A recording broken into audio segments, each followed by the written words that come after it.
Oi pessoal, tudo bem? Eu sou Camila Soares, sejam mais uma vez bem-vindos a esse canal.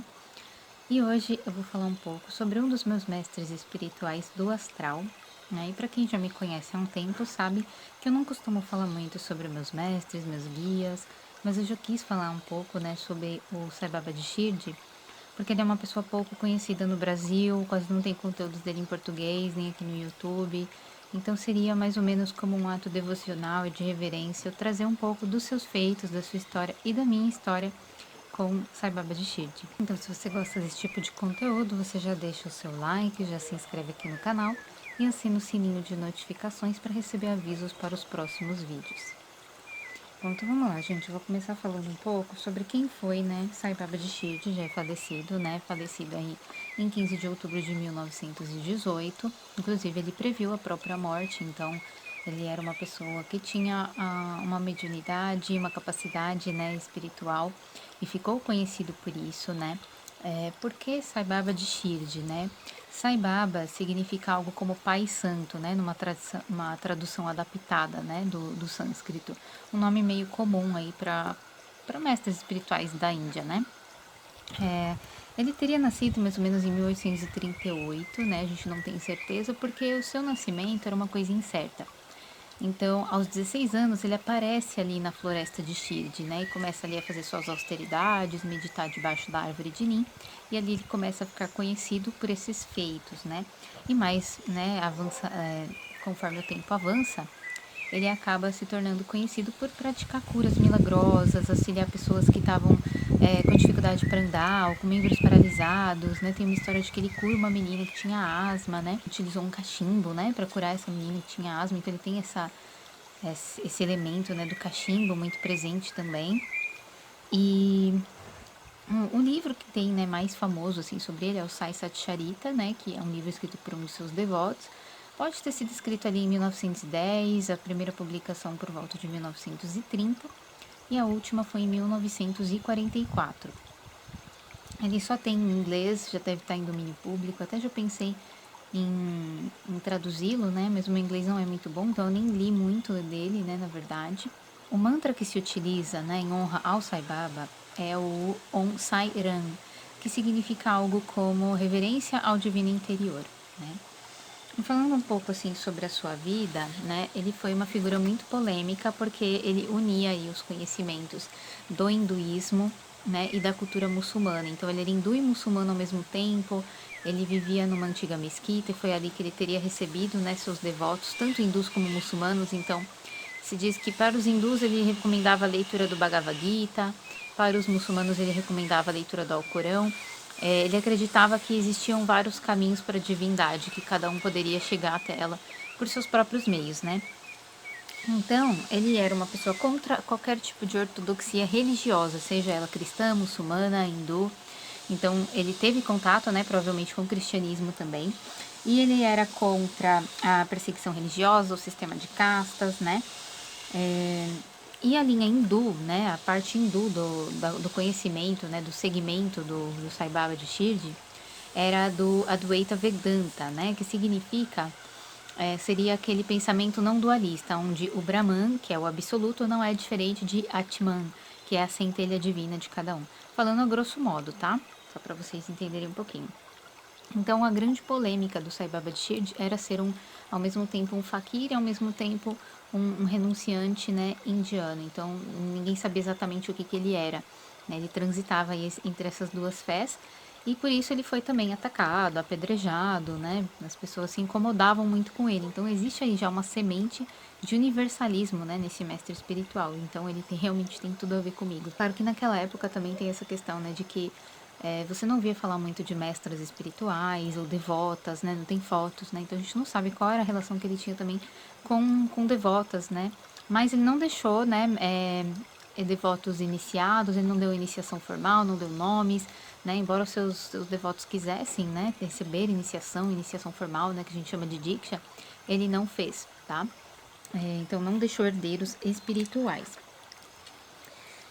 Sobre o seu nascimento, ele sempre deixava isso incerto, nunca ele fugia desse assunto, né? Então, ele falava às vezes que ele tinha sido deixado aos cuidados de um faquir E para quem não sabe o que é um faquir é um renunciante, né? Seria equivalente a um monge, daqueles que praticam austeridades, mais ou menos como os sadhus indianos, mas da cultura muçulmana.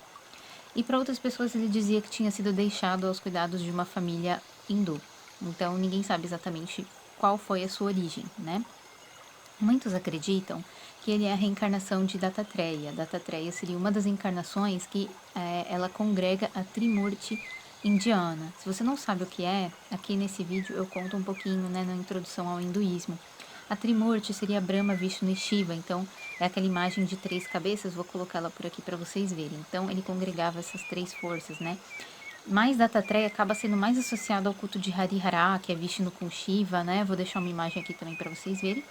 E também já vi devotos que cultuam ele como se fosse a própria encarnação de Shiva, né? Então, existe toda essa variação aí de culto. Ele é bem famoso, né? Então, assim, o seu templo, né, recebe muitos, chega a mais de 100 mil, se eu não me engano, 100 mil visitantes em datas de festividades, mas geralmente recebe em torno de umas 25 mil pessoas por dia. Então, é um lugar de peregrinação.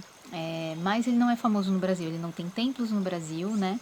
E se você jogar aí no YouTube, você vai ver vários vídeos de aparição, imagens que se mexem, que acontecem coisas, né? Tem muitos efeitos físicos associados ao culto dele, né? Isso é muito interessante. Eu separei aqui algumas frases que são como princípios, né? Que ele falava aos seus devotos, que eu considero interessantes, e alguns estão, inclusive, no idioma árabe, nem sei se é assim que se diz, né, gente, idioma árabe.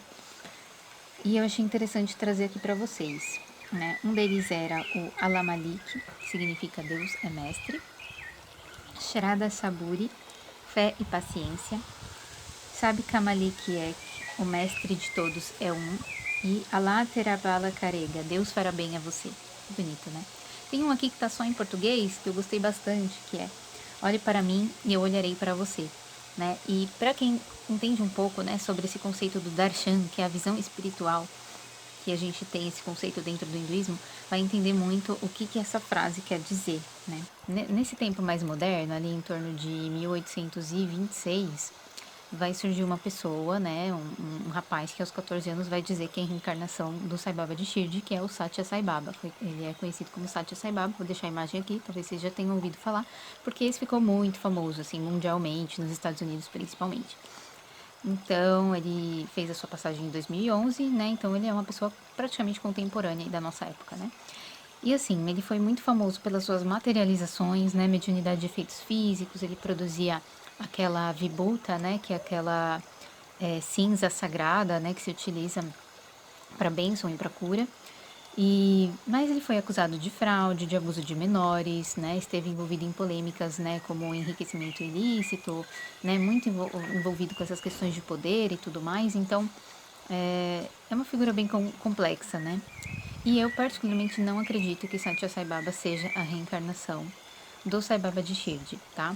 E eu já vou explicar por quê, quando vocês entenderem qual é a minha relação com esse ser, né, com esse mestre. Bom, agora que eu já falei um pouquinho sobre ele, né, eu gostaria de falar um pouco sobre a minha experiência, né, como foi que esse mestre espiritual chegou até mim. Teve um dia que eu tava, né, entre esse estado de sono e acordada e tive um desdobramento. E no começo dos desdobramentos, né, para quem conhece, projeção astral, às vezes você sai e permanece ali deitado ainda um pouquinho sobre o corpo, então você consegue ver todo o seu quarto e tudo mais. E eu tava nesse estado. Então eu via todo o meu quarto, mesmo de olhos fechados, e ali surgiu para mim, né, como se fosse um portal, um círculo, um holograma ali com o rosto de um velhinho. Um senhor, né, moreno, com um lenço laranja na cabeça. Minha primeira reação foi pensar que era um preto velho, mas eu olhei e falei, nossa, mas um preto velho com lenço cigano, porque tinha uma amarração diferente, né, na cabeça dele. Então parecia um pouco lenço de cigano. Nossa, um preto velho meio cigano, que coisa engraçada, né? Então eu voltei a dormir, passou, né? Passados alguns dias, eu tive um sonho, né? Onde estava eu e uma colega, a gente estava numa loja, né, com muitas deidades, né, para venda. Mas uma dessas deidades, ela emanava um poder, ela emanava vida, né? Eu acredito que aquela era uma deidade instalada, né? Aquelas deidades onde existe toda uma consagração e ela deixa de ser apenas uma representação do divino para ser algo que realmente ancora, né? Tem esse link, né, com essa energia do divino. Então, essas deidades instaladas e consagradas, elas são muito comuns, né, na cultura hindu, e elas são tratadas como a própria divindade, né? Então acredito que aquela fosse uma deidade instalada, por isso ela emanava tanto poder. Essa imagem era uma imagem de uma deusa, né? Ela tinha vestes azul escuro com os detalhes em prateado. No entanto, ela tinha o rosto coberto, mais ou menos como orixá, o que eu achei super curioso, né? Não via muito o rosto dela, acho que não vi o rosto dela.